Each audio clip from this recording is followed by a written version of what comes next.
Hi, this is Katie. I studied abroad in Israel this past summer, and this is a collection of photos and videos that I took that are relevant to what we've studied in this class in the early history of Christianity. I'm going to start in chapter 2, where we talked about themes in Jewish origins in Christianity. One of the themes we talked about was water. This is a picture of David's Falls, where he hid from Saul in Jewish tradition.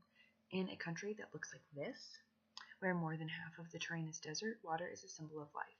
This is obvious in both Jewish and Christian washing and baptizing rituals, and in their writings, where Jesus even refers to himself as living water.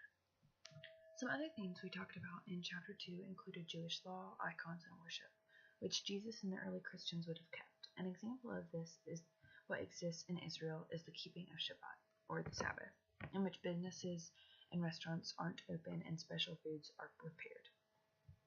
The video is an example of Jewish worship.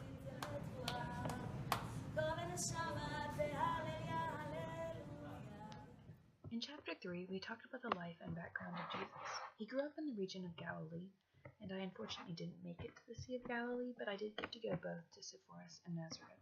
Nazareth is a modern town built on ancient ruins. Over some of the ruins, the Pope commissioned a church as a memorial to Mary, Jesus' mother. This is the Church of the Annunciation, when the angel Gabriel appeared to Mary to tell her of Jesus' coming. Seen in this video, the images around the walls of Mary's chapel are from every country around the world, depicting the Madonna and Child, or the angel Gabriel, according to the perception of their culture.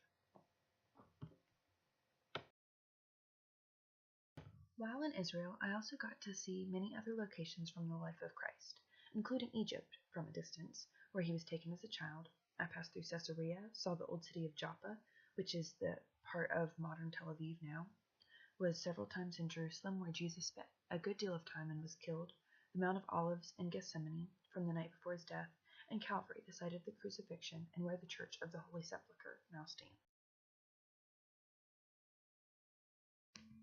While in Israel, I had the opportunity to have some tours with professional tour guides.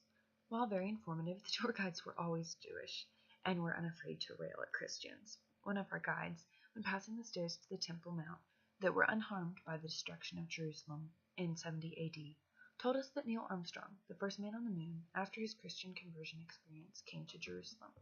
When standing on these steps, he said, "Jesus stepped right here. I have to tell you, I am more excited stepping on these stones than I was stepping on the moon." And while I can't personally compare my experience to standing on the moon, the opportunity to see Israel in person is indescribable, and I would recommend it and studying abroad anywhere to anyone who can go. Thank you all. Hope you enjoyed.